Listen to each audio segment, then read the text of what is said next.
Irmãos, abram em Tiago, capítulo 2. Glória a Jesus.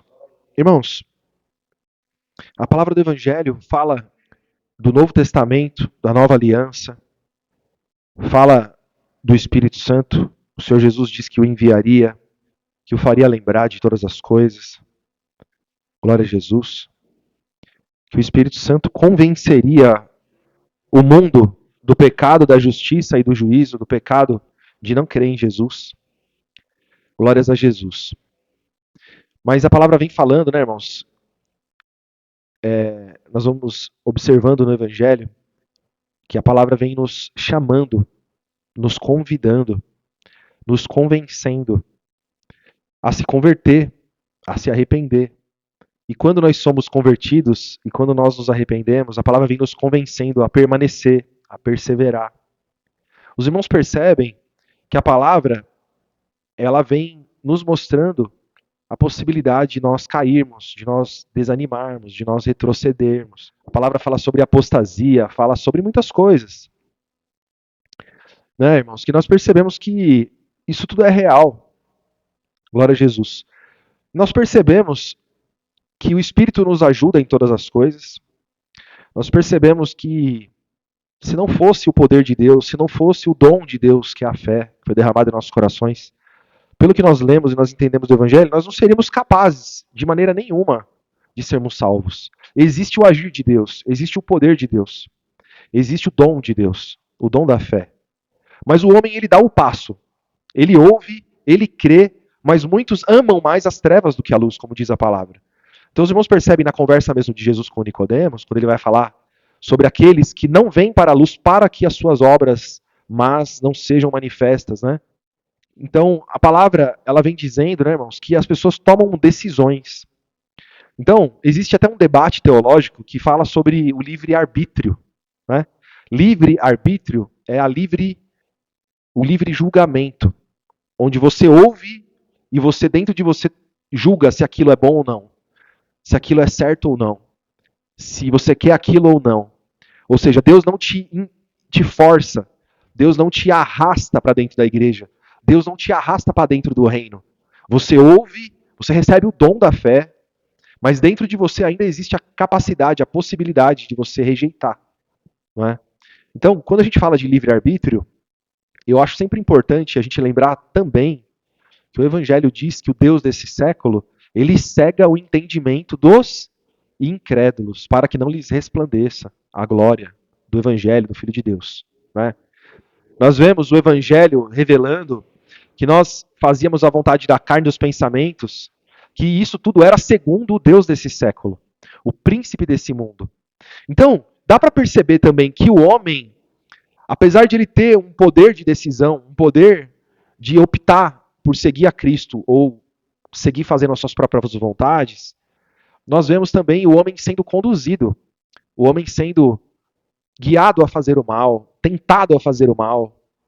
E também, quando ele crê em Jesus, que ele recebe o Espírito Santo, ele também é convencido, ele também é, não é, inclinado a fazer o bem. O Espírito Santo ensina, o Espírito Santo faz lembrar. Então, existe sim um momento de decisão, muitas vezes, né? Nós vivemos com a tentação o tempo todo, muitas vezes querendo fazer a gente desistir. As vozes da nossa carne, dos nossos pensamentos, a voz do maligno em nós, muitas vezes, querendo fazer a gente desistir, fazer a gente desanimar. E a voz do Espírito fazendo você lembrar. O capacete da salvação, né? A sua memória sempre tentando lembrar da vida eterna, da salvação, do que o Senhor Jesus fez. Então, irmãos, eu entendo sim que o homem ele tem esse momento, né? Em que ele decide. Eu entendo dessa forma, nós entendemos assim, não é? Glória a Jesus. E esse texto que nós vamos ler, ele fala de uma coisa da fé e das obras. Esse texto aqui é um texto que parece contraditório, né? Então, se nós lermos só esse texto aqui e não considerarmos muitas coisas que existem em todo o Evangelho, a gente pode achar que a vida em Cristo também é uma vida de obras, em que nós fazemos tudo porque nós aprendemos, nós somos bons, nós somos capazes. O texto não diz isso, mas muitos, sem entender, sem compreender o Evangelho, entendem que o homem também na graça, ele é capaz, ele faz as coisas pela sua própria capacidade. E na verdade não é o que o texto diz, né? Vamos ler verso 14. Tiago 2,14. Meus irmãos, que aproveita se alguém te disser que tem fé e não tiver as obras? Porventura a fé pode salvá-lo? E se o irmão ou a irmã estiverem nus e tiverem falta de mantimento cotidiano, e alguém de vós lhes disser, ide em paz, aquentai-vos e fartai-vos, e não lhes derdes as coisas necessárias para o corpo, que proveito virá daí? Assim também a fé, se não tiver as obras, é morta em si mesma. Mas dirá alguém, tu tens a fé, eu tenho as obras. Mostra-me a tua fé sem as suas obras, e eu te mostrarei a minha fé pelas minhas obras. Tu crês que há um só Deus e fazes bem. Também os demônios o creem e estremecem. Olha que interessante. Ele está fazendo um comparativo. Então, primeiro ele dá o exemplo de alguém que está nu. O que é alguém que está nu? Alguém que tem necessidade de se vestir. Tem uma deficiência, uma necessidade, né? Uma carência, melhor dizendo, né? De alimento, de vestimenta. Então você vê essa pessoa nessa condição e você tem fé que ela vai se vestir. Você tem fé que ela vai conseguir uma vestimenta e um alimento. Aí você fala assim: vai em paz, vai para tua casa, né? Sinta o calor da vestimenta, sinta o saciar do alimento, né? Vai para sua casa. Eu tenho fé. E a pessoa continua nua, continua com fome. Então não adianta você crer se você não ir lá e não suprir a necessidade. Não levar a roupa, o alimento para aquela pessoa. Ou seja, a pessoa tem necessidade, você sabe fazer o bem, você tem condições de ajudar, você vai lá e ajuda. Então, o que a palavra ensinou? A palavra nos ensinou a isso. Quando, por exemplo, o Senhor Jesus disse, né? Naquele dia eu direi, vinde benditos do meu Pai, porque eu tive fome e desse-me de comer. Eu estava nu e me vestisse, né? Então, quando que eu fiz isso, Senhor? Quando fizeste a um dos meus pequeninos. O Senhor Jesus ensinou. O Senhor Jesus ensinou. Aí você ouviu, você creu que essa é a vontade de Deus. E quando você, na sua jornada, na sua caminhada, vê alguém, né, um seu irmão padecendo a necessidade, você automaticamente, na sua memória, você lembra da mensagem do Evangelho, você crê, e eu tenho que fazer, eu tenho que ajudar. Aí você vai lá e faz. O que aconteceu ali? Operou a fé na sua vida. E o fruto dessa fé foi que você ajudou aquele que precisava. Você operou uma obra? Sim, mas essa obra veio por meio da fé. Por meio da fé. Então é um exemplo, né? Que eu também aproveitei para usar aqui, trazendo a mensagem que o Senhor Jesus deu ali, né? Outro texto. Glória a Jesus. Ele fala, né? Alguém dirá, verso 18, tu tens a fé, eu tenho as obras. Mostra-me a tua fé sem as suas obras, e eu te mostrarei a minha fé pelas minhas. Então, o que ele está dizendo? O que ele está querendo convencer o ouvinte dessa carta, o leitor dessa carta? Né? Que a fé, ela vai trazer, ela consequentemente vai trazer obras. A fé vai trazer evidências de que você tem fé. Dizer que você tem fé e não ser transformado é impossível. Né? Então, é como a gente já ouviu muitas vezes, né?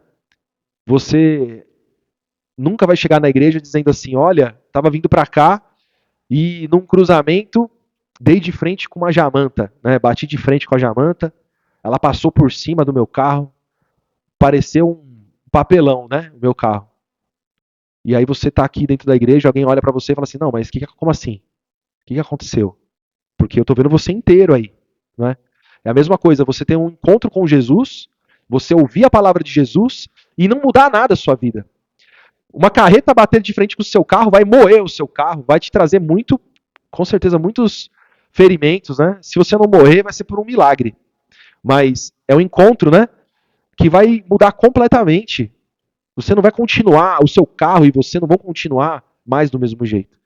A palavra do Evangelho fala de uma regeneração. A palavra do Evangelho fala de uma mudança de mente, de pensamento. Fala de uma morte de um velho homem, que era segundo Adão, pecador, cheio de concupiscência, cheio de soberba, para uma transformação em alguém como Cristo, com a mente de Cristo. Então, automaticamente, essa pessoa ela vai mudar a sua conduta. E a fé dessa pessoa vai ser transformada. A fé dessa pessoa vai fazer uma transformação na vida dela. ela passa a operar obras de quem tem fé. Não é? Então, quando o Senhor Jesus fala, por exemplo, ele usa a figura da videira, eu sou a videira, vós sois as varas, toda vara que está em mim dá fruto. Não é? Porque é impossível eu estar conectado na videira, que é Jesus, que é uma videira boa, que é de uma boa procedência, que é, não é uma semente perfeita, alimentada com uma água perfeita, num solo perfeito. É impossível lá ter um galho que não dá fruto. É impossível. Isso significa o quê? Que você tem fé. Se você tem fé, você está em Cristo, está ligado em Jesus. Se você tem fé, a palavra fala, quando você ouve o evangelho e crê, você é selado com o Espírito Santo, que é o penhor, é a garantia da salvação. Como que eu sei que eu tenho o Espírito Santo? Quando eu rodopio na igreja? Quando eu penduro na pilastra da parede da igreja? Quando eu rodo, quando eu falo em línguas que ninguém entende nada, nem eu? Não. A evidência de que o Espírito Santo está na minha vida é porque mudou a minha vida. É porque transformou completamente o meu ser. É como uma trombada de uma mobilete com uma carreta, não é? Vai destruir aquela velha criatura. Não é? É um encontro transformador. Então, esse texto, né? Ele continua, vamos continuar a leitura aqui, ó. Ele diz: Tu crês, verso 19, que há um só Deus e fazes bem. Também os demônios o creem e estremecem. Quando o Senhor Jesus teve um encontro com o Gadareno, os demônios que dominavam aquele homem fizeram com que ele se prostrasse diante de Jesus. Ele, naquele momento, se submeteu a Jesus. Ele crê que Jesus existe? Crê. Ele crê que Deus o Deus verdadeiro existe? Crê. Ele se submete, ele estremece. Se estremeceu ali diante de Jesus. Não é? Mas, e as obras dele? Não teve arrependimento. Não teve arrependimento. Então, muitos também creem que Deus existe. Mas as obras manifestam de que essa pessoa prefere as trevas do que a luz. Amam mais as trevas do que a luz. No fundo, apesar do temor, apesar de saber que existe um Deus, ela prefere ainda fazer as próprias vontades. Né? Então, a evidência de quem creu é uma mortificação, uma mudança de pensamento, uma mudança de atitude. Automaticamente existem obras. É isso que o texto diz. Né? Então, irmãos, ele vai depois dar o exemplo de Abraão. Né? O exemplo de Abraão é interessante, sim. Né? O exemplo de Abraão. Ele ouviu uma promessa, ele creu. Depois ele foi tentado, né, a sacrificar o seu filho, e ele foi e levou o filho a ser sacrificado. Então existiu, sim, uma obra de fé ali. Né? Ele dá até um outro exemplo aqui, que é o exemplo da meretriz. A meretriz creu que se ela escondesse os espias, né, eles, quando voltassem na cidade, eles não iriam matar ela e a sua família, e isso aconteceu. Então ele usa esse exemplo também. E não tem nada a ver com o evangelho, mas é um exemplo de fé. É um exemplo de que ela ouviu uma pregação, ela ouviu uma promessa e ela creu naquela promessa. E ela tomou uma atitude. Não é? Então, irmãos, a atitude, a evidência, não é? Glória a Jesus. Então nós fazemos escolhas, a palavra nos ensina a empregar força. Não é? Então existe uma atitude, existe uma intenção, uma vontade, e nós sabemos que isso tudo vem de Deus. Nenhum de nós pode dizer assim, não, eu perseverei até aqui, né? Olha só como eu sou capacitado, né? E na verdade, Deus é que te capacitou, Deus é que te deu a fé. Você tomou uma decisão acertada, né? Você creu e você seguiu segundo o impulso que o Espírito Santo te deu, não é? Glória a Jesus. Então, irmãos, eu vou pegar um exemplo agora. Vamos lá, um livro antes de Mateus, irmãos. Malaquias. Porque nós vamos falar das obras e não vamos falar das obras que são uma manifestação da fé, não é? Mas as obras que são segundo a obediência da carne. Capítulo 3, verso 7, irmãos. Malaquias 3, 7. Todos acharam, né? Desde os dias de vossos pais vos desviastes dos meus estatutos e não os guardastes. Tornai-vos para mim, e eu me tornarei para vós, diz o Senhor dos Exércitos. Mas vós dizeis: em que havemos de tornar? Roubará o homem a Deus? Todavia vós me roubais, e dizeis: em que te roubamos? Nos dízimos e nas ofertas. Com maldição sois amaldiçoados, porque a mim me roubais, sim, toda esta nação. Trazei todos os dízimos à casa do tesouro, para que haja mantimento na minha casa. E depois fazei prova de mim nisto, diz o Senhor dos exércitos. Se eu vos não abrir as janelas do céu e não vos derramar sobre vós uma bênção tal, até que não haja lugar suficiente para recolherdes. Por causa de vós repreenderei o devorador, e ele não destruirá os frutos da vossa terra, e a vossa vide no campo não será estéril, diz o Senhor dos exércitos. E todas as nações vos chamarão bem-aventurados, porque vós sereis uma terra deleitosa, diz o Senhor dos exércitos. Então esse texto aqui é do Velho Testamento. Esse texto aqui, esse profeta aqui, ele está fazendo uma profecia, dizendo para o povo de Israel que o povo de Israel roubava o Senhor, porque não dava os dízimos, não fazia como estava escrito na lei.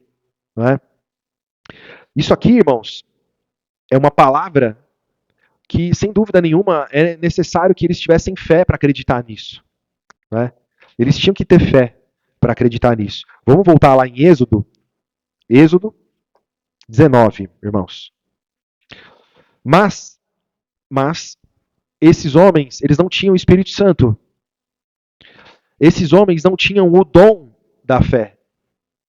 Ué, irmão, mas o irmão não está falando que eles tinham que ter fé? Como que eles não tinham o dom da fé? Porque o dom da fé que o Evangelho revela é o dom da fé no Evangelho. Não é? A fé, essa fé que esses homens tinham, não é?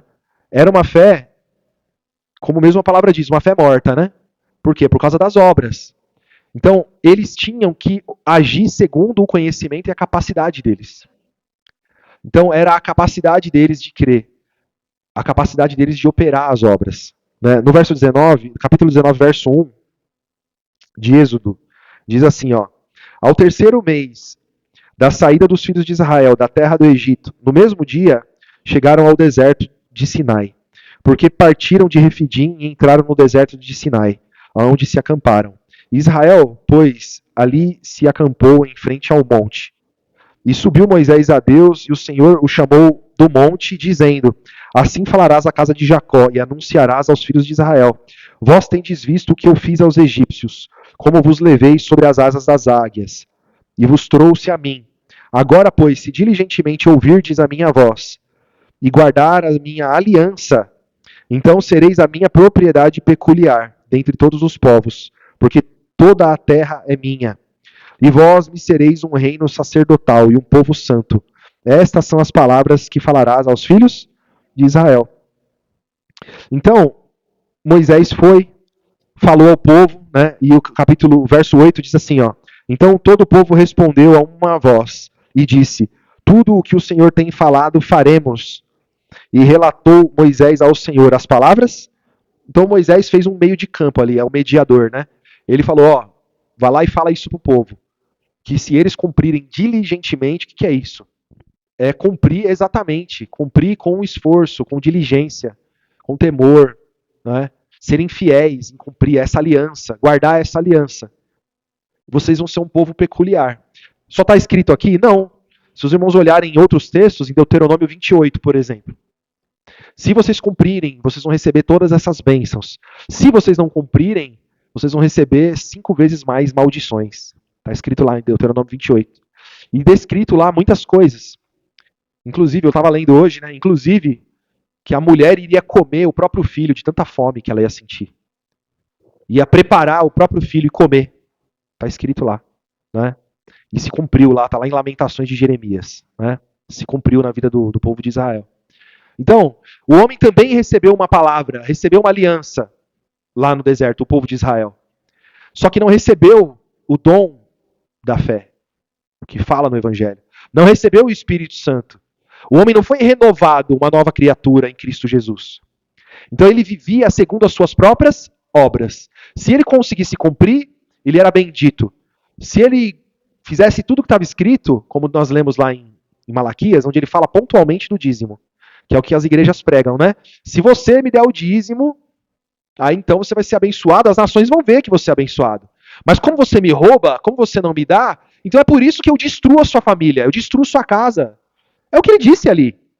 É por isso que passa lá, né, o migrador, O gafanhoto vai lá na sua casa lá e destrói com tudo que você tem.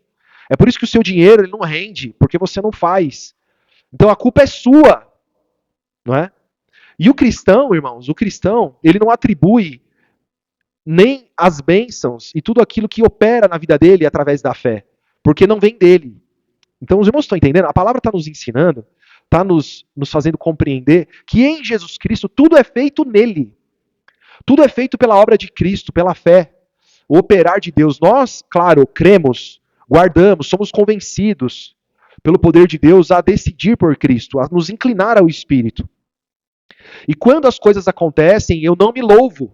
Quando as coisas acontecem, eu não me vanglorio. Nenhum de nós nos vangloriamos. Não existe vanglória, está lá em Romanos também. Vamos lá em Romanos 4? Romanos 4. Então, os irmãos precisam ter isso muito claro, irmãos. Nunca você vai poder dizer assim, olha, eu sou bom, eu sou santo, não é? Eu sou obediente. Nós sempre temos que dar glórias a Deus por tudo o que acontece na nossa vida, de bom. Toda vez que você vê que você está agindo com obediência, você vê que Deus está operando a benignidade em você, que Deus está operando o amor em você. Você percebe que você tem caridade, você percebe que você tem benignidade, você percebe que existe perdão em você, misericórdia. Você não pode se engrandecer, você não pode ter altivez, vanglória, porque você sabe, eu, homem, sou mau. Se algo de bom está acontecendo, é porque está operando o poder da fé em mim. Está operando o poder de Jesus em mim. Então, aqui no capítulo 4, irmãos, verso 4. Capítulo 4 de Romanos, verso 4. Ora, aquele que faz qualquer obra, não lhe é imputado o galardão segundo a graça, mas segundo a dívida. O que é o galardão? O galardão é o salário. Você não recebe salário, prêmio. Você não recebe retribuição da graça, mas segundo a dívida. Então, o que isso significa? Quando a pessoa estava na lei, como o próprio Senhor falou para o profeta Malaquias, né? Faz a sua parte e depois me cobra. Faz a sua parte, dá o dízimo, depois você vem e me cobra. Faz prova de mim. Então, quer dizer, faz a sua parte, que aí depois é comigo. A dívida agora é minha. E ele está dizendo aqui o quê? Está falando segundo a fé. Aquele que faz qualquer obra, ou seja, aquele que vive de obra, aquele que entende que é ele que faz e não as coisas acontecem através de Deus, segundo a graça, não é por meio da fé. O galardão, o prêmio, o salário não é segundo a graça, mas é segundo a dívida.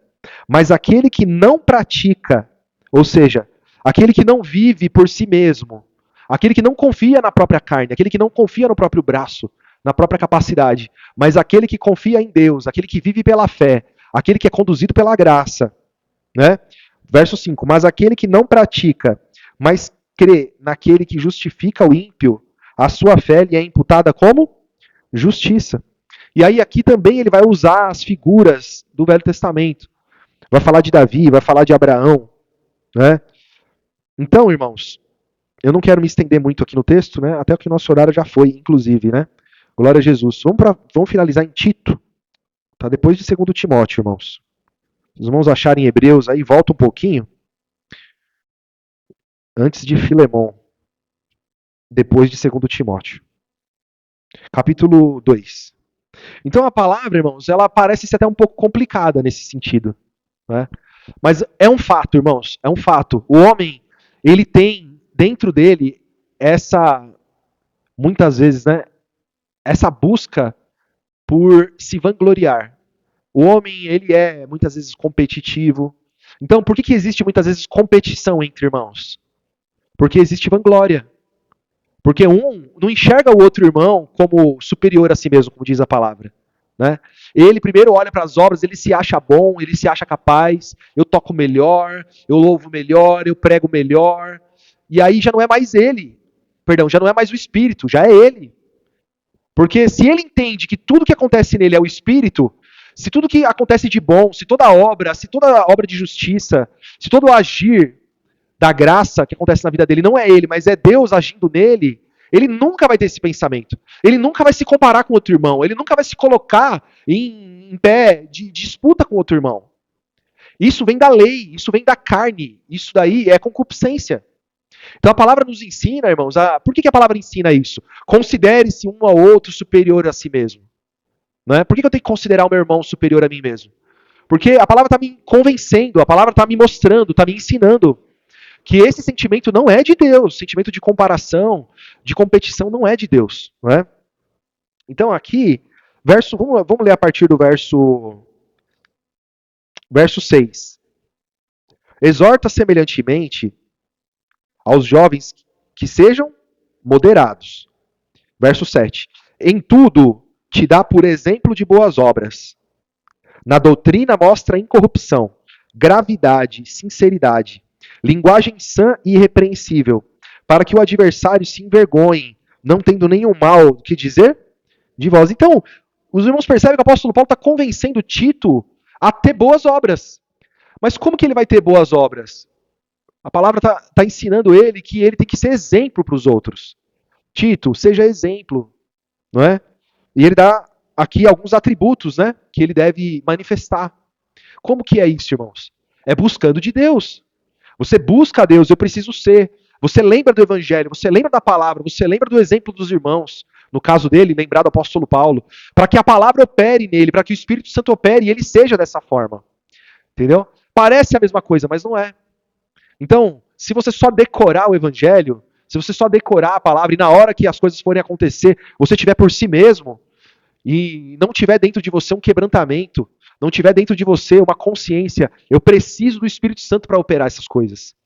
Você vai sair por aí, irmãos, querendo converter as pessoas porque você é bom, porque você tem uma boa persuasão, porque você fala bem, você vai querer contar vantagem e falar da sua carne. Não. Quando você sai para falar do evangelho, quando você vai falar do evangelho para alguém, você clama a Deus, Senhor, Espírito Santo de Deus, me usa. Espírito Santo de Deus me faz lembrar. Espírito Santo de Deus, quebranta esse coração. Não é você, não é a sua capacidade, mas é Deus operando em você. E a sequência do texto, irmãos, verso 9: exorta os servos de que se sujeitem aos seus senhores, em tudo o agradem, não contradizendo, não defraudando, antes mostrando toda a boa lealdade, para que em tudo seja um ornamento da doutrina de Deus, nosso Salvador. Porque a graça salvadora de Deus se há manifestado a todos os homens. Ou seja, Deus quer salvar todos os homens. Então tenha cuidado até com os seus patrões, com os seus senhores. Não dê motivo nenhum para que você não seja a luz do mundo e sal da terra. É isso, né? Traduzindo com outras palavras. Porque Deus quer salvar todo mundo, então Deus pode usar você para salvar os seus senhores, né? Não dê motivo. Verso 12: ensinando-os que, renunciando à impiedade e às concupiscências mundanas, vivamos nesse presente século, sóbria, justa e piamente, aguardando a bem-aventurada esperança e o aparecimento da glória do grande Deus e nosso Salvador, Jesus Cristo, o qual se deu a si mesmo por nós para nos remir, para nos justificar, né, irmãos? Nos remir, para nos libertar de toda a iniquidade e purificar para si um povo seu, especial, zeloso e de boas obras. Então, irmãos, os irmãos percebem, ele está falando de obras de novo. Então, é impossível alguém que tenha sido lavado, que tenha sido justificado, que tenha sido transformado e continue com as velhas práticas. A obra muda, as obras mudam, a atitude muda, o pensamento muda, a transformação acontece. Então existe sim obra, mas não existe vanglória. Existe sim obra, mas existe consciência. Existe um caráter cristão, uma mente cristã, transformada. Então o homem não se vangloria, o homem não se ensoberbece. O cristão não se ensoberbece. Os irmãos estão entendendo a palavra, irmãos? Glória a Jesus. Então, irmãos, essa é a palavra, não é? Bendito é o nome de Jesus. Que nós possamos, irmãos, viver em santidade, viver em obediência, praticando aquilo que aprendemos de Jesus e sempre reconhecendo que é Ele que opera tudo em todos, pelo seu poder, pela sua boa, perfeita e agradável vontade.